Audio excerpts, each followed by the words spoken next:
السلام علیکم لسنر، آج میں آپ کے ساتھ شیئر کر رہی ہوں ایم راحت کا انٹرسٹنگ ناول جادوگر۔ تو آئیے اس کی پہلی قسط سنتے ہیں۔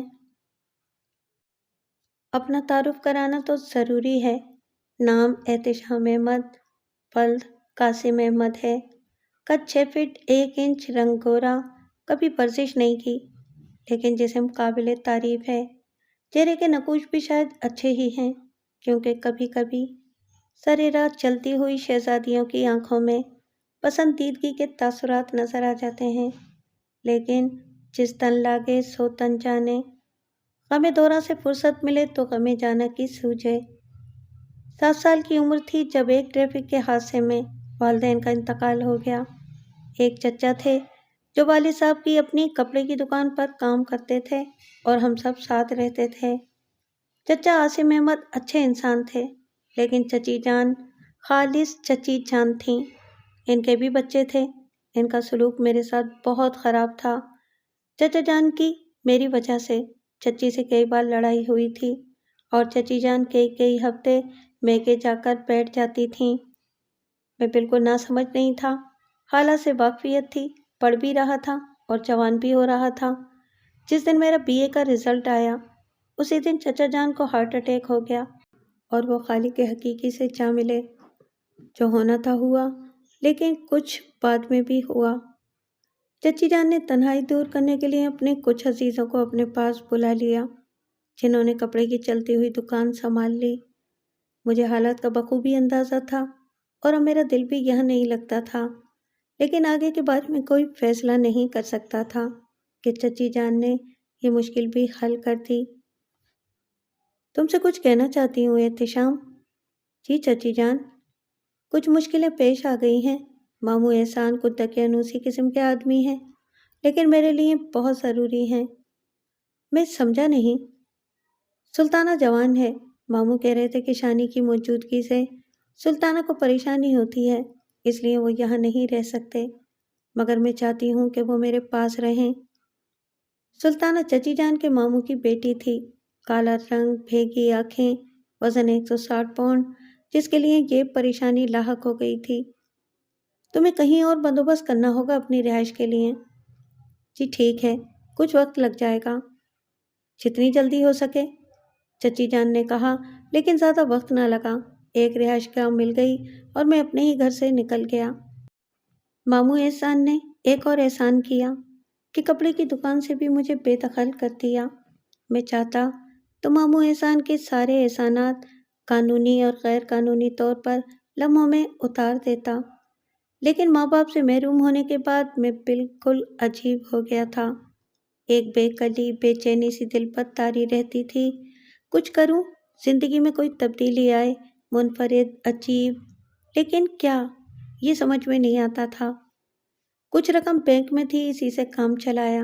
کپڑے وغیرہ بھی تھے جنہیں پہن کر میں صاحب حیثیت لگتا تھا، لیکن رفتہ رفتہ پیسے ختم ہوتے جا رہے تھے اور میں سوچ رہا تھا کہ سب سے بڑی پریشانی اب لاحق ہوگی۔ چنانچہ ملازمت تلاش کرنے کا فیصلہ کیا اور یہ ایک دلچسپ مشغلہ تھا۔ اخبارات میں اشتہارات دیکھتا، انٹرویو دیتا، بھانت بھانت کے لوگوں سے واسطہ پڑتا اور آرام سے بھگا دیا جاتا۔ پیسے ختم ہو گئے، واقعے شروع ہو گئے۔ پھر ایک 5 اسٹار ہوٹل میں ویٹرز کی ضرورت کا اشتہار دیکھ کر وہاں پہنچ گیا۔ جنرل مینیجر کوئی سر پھرا تھا، سفارش نہیں مانتا تھا، صرف اپنی ضرورت کے بندوں کو رکھ رہا تھا۔ اس نے مجھے بہت پسند کیا۔ گریجویٹ ہو؟ اس نے کہا۔ معافی چاہتا ہوں۔ کیسی معافی؟ وہ بولا۔ گریجویٹ ہونے کی۔ گڈ، وہ ہنس پڑا۔ کل سے آ جاؤ، 1.5 ماہ کی ٹریننگ ہوگی، رہائش بھی مل سکتی ہے۔ مجھے اور کیا چاہیے تھا؟ ٹریننگ ہوئی اور میں ہوٹل کا سب سے خوبصورت ویٹر بن گیا۔ 5 اسٹار ہوٹل تھا، 5 اسٹار لوگ آتے تھے، بے باک، خود پسند، آزاد منش، اور میں خواتین کی اولین پسند تھا۔ بہت سی خواتین نے مجھ سے میرے بارے میں بہت کچھ پوچھا تھا، بہت سی پیشکشیں کی تھیں جن کی تفصیل میں نہیں بتا سکتا، شرم آتی ہے۔ خیر، نوکری خوش اسلوبی سے چل رہی تھی کہ جھیل کی ساکن سطح میں کنکری آ کر گری۔ حسب معمول ہوٹل کے ریکریشن ہال میں میں اپنی خدمات سر انجام دے رہا تھا۔ سب کچھ معمول کے مطابق ہی تھا۔ نگاہ ایک جوڑے پر پڑی۔ ایک میز پر بیٹھے ماحول کا لطف لے رہا تھا۔ کوئی خاص بات نہیں تھی، لیکن پھر خاص بات ہو گئی۔ میں تو انہیں دیکھ ہی رہا تھا کہ انہوں نے بھی مجھے دیکھ لیا اور اس طرح چونک پڑے جیسے بھوت دیکھ لیا ہو۔ میں ان کے اس انداز سے کسی قدر بوکھلا گیا۔ کوئی غلطی تو نہیں ہو گئی مجھ سے؟ مگر ایسی کوئی بات نہیں تھی۔ پھر پتہ نہیں کیا ہوا، وہ مجھے مسلسل گھورے جا رہے تھے اور ان کے چہرے پر حیرت کے نقوش تھے۔ میں اپنی جگہ سے آگے بڑھ گیا۔ مجھے اندازہ تھا کہ ان کی نگاہیں میرا تعاقب کر رہی ہیں۔ ایک ستون کی آڑ میں کھڑے ہو کر میں نے ان کا تفصیلی جائزہ لیا۔ لڑکی کی عمر 27-28 سال کے قریب ہوگی۔ ہلکے آسمانی رنگ کی قیمتی ساڑی میں ملبوس تھی۔ کافی خوبصورت اور پروقار سا چہرہ تھا۔ بدن کا تناسب بھی شاندار تھا۔ دراز قد تھی۔ مرد بھی روبدار شخصیت کا حامل تھا۔ اس کی عمر 50 کے قریب، لیکن صحت شاندار تھی۔ لڑکی ہندو معلوم ہوتی تھی۔ مرد بھی یقیناً ہندو ہوگا۔ پتہ نہیں مجھے اس طرح کیوں گھور رہے تھے۔ اچانک میں نے لڑکی کو اپنی جگہ سے اٹھتے ہوئے دیکھا، لیکن یہ دیکھ کر میں حیران رہ گیا کہ وہ میری طرف آ رہی ہے۔ میں نے رخ بدل لیا، لیکن ایک ہلکی سی وحشت ضرور ہو گئی تھی۔ تبھی مجھے اپنے پیچھے ایک مترنم آواز سنائی تھی، ایکسکیوز می۔ مجبوراً مجھے پلٹنا پڑا تھا۔ لڑکی میرے بالکل قریب تھی۔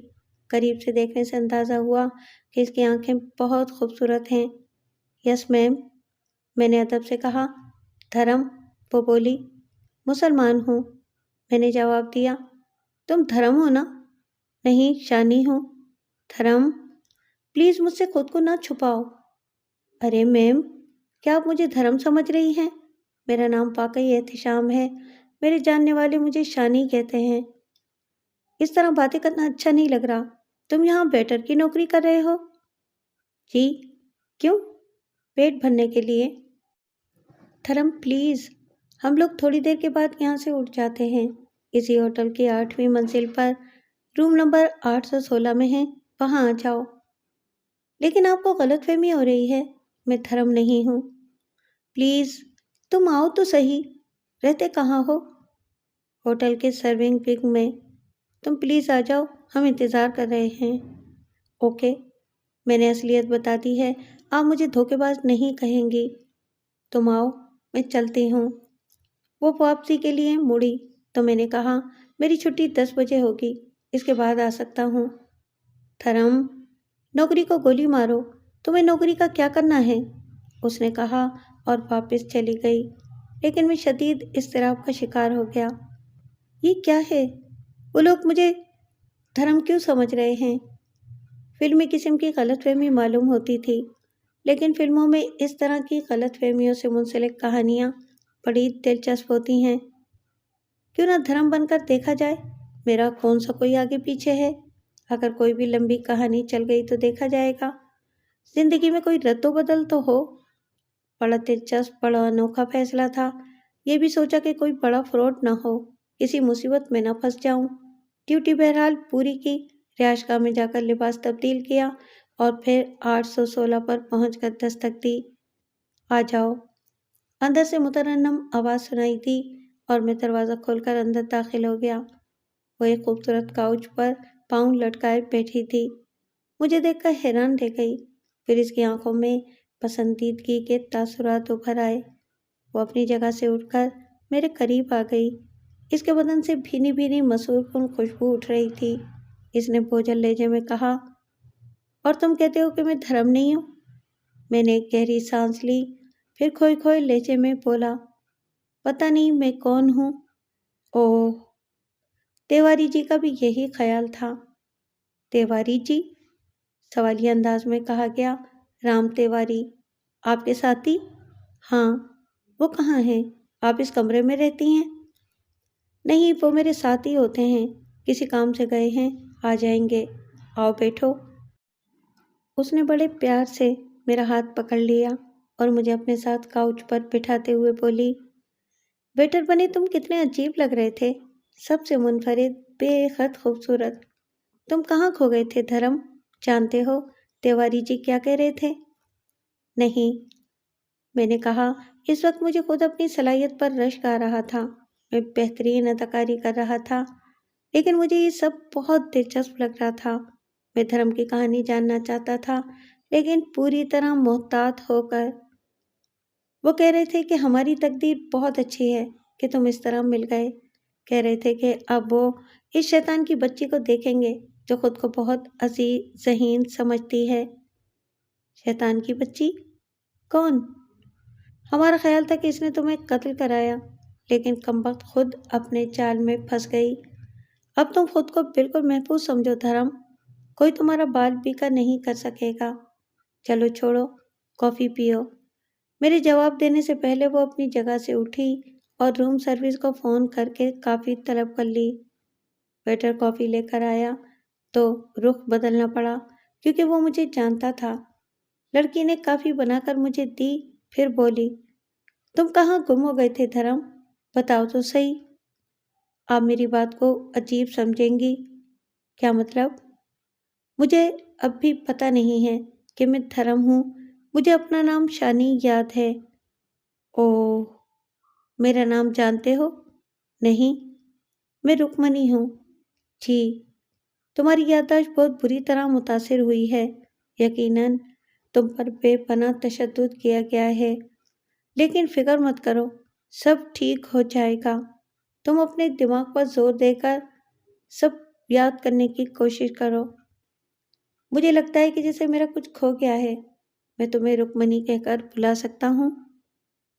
ہاں دھرم، رکمنی، جے پلتا ایڈوکیٹ کی بھتیجی۔ تم بہت کچھ بھول گئے ہو دھرم۔ کیا تمہیں اشوکا کی وہ آگ یاد نہیں جس سے تم نے میری جان بچائی تھی؟ ورنہ میں وہیں بھسم ہو جاتی۔ او مائی گاڈ، میں نے پیشانی مسلتے ہوئے کہا اور وہ میرے قریب آ گئی۔ نہیں، ابھی تم دماغ پر زور مت دو، سب یاد آ جائے گا۔ لو، کافی پیو، ذہن کو پرسکون کرو، بے فکر رہو، سب یاد آ جائے گا۔ تمہیں ایک نام بتاؤں؟ بتاؤ۔ ارون شرما۔ ارون شرما؟ ہاں، جانا جانا سا لگتا ہے۔ اور جےوتی؟ جےوتی سنے ہوئے نام ہے، لیکن یاد نہیں آتے، کون ہیں یہ؟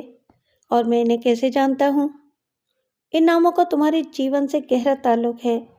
بھگوان تاشی کو جانتے ہو، جنہوں نے دولت کے لیے تمہارا جیون خراب کر دیا؟ کون تھے وہ؟ ارون شرما، جو تمہارے پتا جی کا جگری یار بنتا تھا، لیکن اس پاپی نے تمہارے پتا جی کے خلاف ایسی سازش کی کہ انہوں نے آتم ہتیا کر لی۔ یہ بات بہت کم لوگوں کو معلوم ہے کہ کھنہ جی نے خودکشی کی تھی۔ یہ سب ارون کی سازش تھی۔ ارون نے ان کی موت کے بعد خود کو ساری دولت اور جائیداد کا اٹارنی بنا لیا اور تمہارا سرپرست بن گیا۔ بہت پاپی ہے، وہ دیکھنے میں بھی لگتا ہے، لیکن اس کے بارے میں ہم دونوں اچھی طرح جانتے ہیں۔ ہم دونوں کون؟ میں اور چاچا جی، میرا مطلب ہے کہ جے چرن۔ اصل بات جو تھی میں جانتا تھا، کوئی بے حد دلچسپ غلط فہمی چل رہی تھی، لیکن تھا سب کچھ مزیدار، ایک دلچسپ اور انوکھی فلمی کہانی۔ میں نے کہا، پھر کیا ہوا رکمنی جی؟ شرما جی طرح طرح سے سورگ باشی وکرم کمند کی دولت پر ہاتھ صاف کرتے رہے، لیکن انہیں خطرہ تھا کہ تم کبھی ان سے اپنے پتا جی کی دولت کا حساب مانگ کر ان کی گردن میں پھانسی کا پھندا نہ بن جاؤ۔ وہ طرح طرح سے تمہیں اپنے جال میں پھانسنے کی کوشش کرتے رہے، اور جب اس میں کامیاب نہ ہو سکے تو… وہ جملہ ادھورا چھوڑ کر خاموش ہو گئی۔ آگے بتاؤ۔ تم ریاست سے غائب ہو گئے۔ ریاست؟ ہاں، تمہاری ریاست سونا پوری، جو دہلی کے شمال مغرب میں بیل کتھوالی کے پاس ہے، جمنا جی کے کنارے۔ دریائے جمنا؟ تو اور کیا، تمہیں آہستہ آہستہ سب یاد آ جائے گا۔